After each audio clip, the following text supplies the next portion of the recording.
Welcome to the Movie Point. This channel is meant to be the source of information for you about movies, about TV shows, about the actors, about the directors, or all the people who are involved in the movie making process. If you like our channel or if you like the content we create, please kill that like button so the algorithm of YouTube can help us to reach wider audience. And if you are not subscribed yet, please subscribe to the channel. I am starting directors series where I will let you know about top 5 movies of a particular director in a particular episode or a particular video. Then we're going to discuss the approach he took to make those 5 movies and how he perceived the movies and how his approach is different from other directors. I like different directors for different approaches or for multiple movies, and I'm sure you do too. So let's start today's video. Today, I'm going to discuss David Fincher. His films have received 14 nominations collectively at the Academy Awards, including 3 for the Best Director. This is a rare feat for any director of Hollywood, and only the top level directors can match his record at the Academy Awards.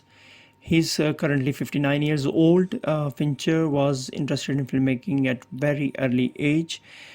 Fincher actually did not attend any film school, but he likes Alfred Hitchcock, and Alfred Hitchcock was a major influence in his movies, and you can see that when you see the narration of his movies, because he combined different scenes at different time frames, and then he combined those scenes to narrate the movie or to narrate his opinion. Fincher is very detailed, specific in the scenes he wants to create, and because of that a lot of actors are not happy with his approach. Rooney Mara has to take 99 retakes for a single scene in A Social Network, and same goes for Jake Gyllenhaal, where he has to shot 70 retakes, and that is not good for the actors, but it is very good for the moviegoers, because in the end product of David Fincher is always a good movie. The algorithm I will use to rank these movies will consider 3 different criteria. One is the movie score on the website called Rotten Tomatoes by the audience. The other one is the movie score by the audience on the website called IMDb. But on this website, we will also consider the number of people who contributed towards that score. And the third and final option will be the box office performance of that movie. Maybe you won't agree with the list I will come up with, so you are welcome to leave your ranking of these particular movies, or if you want to add a particular movie to this list, you can also leave that in the comments. So in the future, if I will do anything else for the David Fincher or any other director, then we'll consider these movies according to you as well. At number 5, we have the movie called Zodiac. This film tells the story of the manhunt for the Zodiac Killer, a serial murderer who terrorized the San Francisco Bay Area during the 1960s and early 1970s. He was taunting the police with letters. The letters were actually ciphers which needed to be solved, and he was also sending the bloodstained clothing, and he was taunting the police. This actually manhunt was unfruitful or futile because the person was never apprehended. There was a very strong candidate to be the Zodiac. His name was Arthur Lee Allen, and he died in 1992. On Rotten Tomatoes, the movie have the rating 77% from the audience. And on IMDb, it has the score 7.7 out of 10. And for those 7.7, 530k people have voted, and the movie at the box office movie earned 85 million US dollars. If you haven't seen the movie yet and you like serial killer genre or thriller movies, then you owe it to yourself that you watch this movie, because it is one of the finest movies made for that particular genre.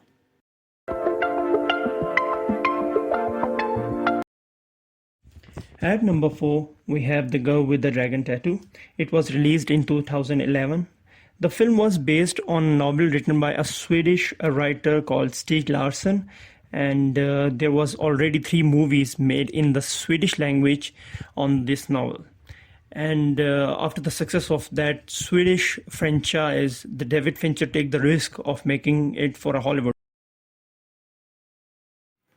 The film tells the story of an investigative journalist who is at a very low point in his career, and now he is hired by a very rich person to look into the 40-year-old disappearance of his grandniece, and he wants to know what happened to her, if she was murdered or if she is alive, whatever happens to her, he wants to know before he dies. The main protagonist of this movie is Lisbeth Salander, who is very young, brilliant, a social investigator and a hacker. She is antisocial because of her background. In the Hollywood movie, we have not seen her background that much, but in the Millennium series, which was original movies in the Swedish language, they show the background where what had happened to her to be in that specific way, how she dresses, how she talks, and how she behaves. Lisbeth helps Mikkel, who is the investigative journalist, to track down what had happened to that grandniece of Henrik's 40 years ago. And they collect a lot of evidence, and they eventually figure out what had happened to her. But if you want to see what happened to her, and if you want to know what is happening in this movie, you have to watch it, because I don't want to spoil this movie for anyone. 3 out of these 5 movies are based on some type of serial killing behavior. This tells you how David Fincher is fascinated by the serial killers, and who isn't? Especially in America or Europe, everybody is fascinated by the mind of the serial killers, for what they do, how they do it, and why they do it. I think currently there is no better director than David Fincher to tell you a story of a murder or serial murders. And if you have watched Mindhunters on TV, then you can actually understand what I'm saying. If you haven't watched Mindhunters, I think you should watch Mindhunters to understand the thinking of a killer, or to understand where David Fincher is coming from. And if you like Mindhunters, then you have to see 4 movies out of the 5 in this list, and you can exclude The Social Network apart from it. All 4 movies include murder or serial murders. On the 3rd place, we have The Social Network, which is the story of Mark Zuckerberg and the Facebook evolution from conception to the mind that it has become after that. The Social Network has maintained a strong reputation since its initial release, and it's commonly cited by critics as one of the best films of the 2010s and the 21st century. Even the Writers Guild of America ranked Sorkin's screenplay the 3rd greatest of the 21st century. But even then, I have placed it on the 3rd place,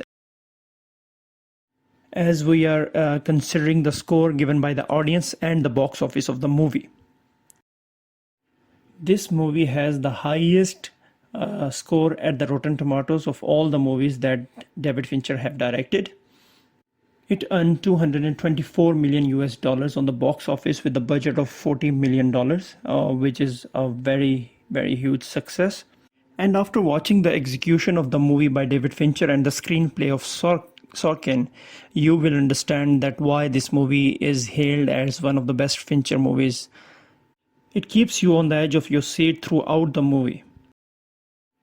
Jesse Eisenberg, Andrew Garfield, Justin Timberlake, Armie Hammer, and Rooney Mara, all of them were perfectly cast, and they played and justified their role in this movie. After watching The Social Network, I strongly believed that David Fincher can direct any type of movie, because this movie, you can't actually put this movie in a specific genre. It has drama, it was autobiographical, and it has thrill in it. And if you haven't watched it, you should. At number 4, we have Gone Girl. Gone Girl is a 2014 American psychological drama film, and it was based on the novel of the same name from 2012.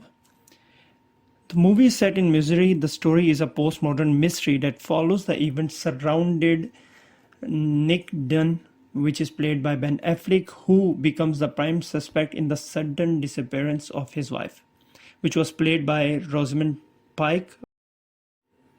Pike's performance was widely acclaimed by critics, and she received nominations for an Academy Award, BAFTA Award, Golden Globe Award, and Screen Guild Award for the Best Actress.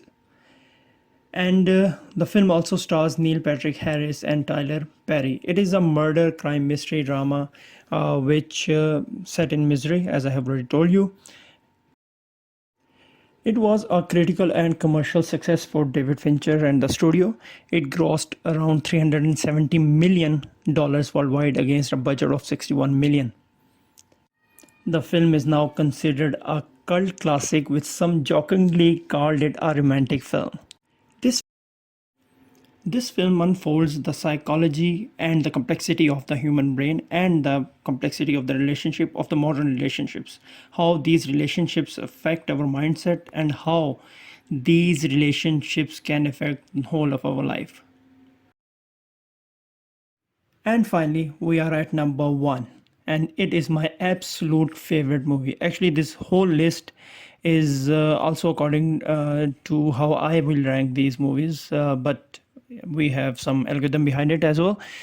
This is one of the classic movie of serial killer genre. It is a crime thriller film. It has a very good cast, including Brad Pitt, Morgan Freeman, and Gwyneth Paltrow. It actually earned at that particular time 327 million US dollars in 1995, and if we consider inflation, then it will amount to nearly 600 million US dollars of the current money.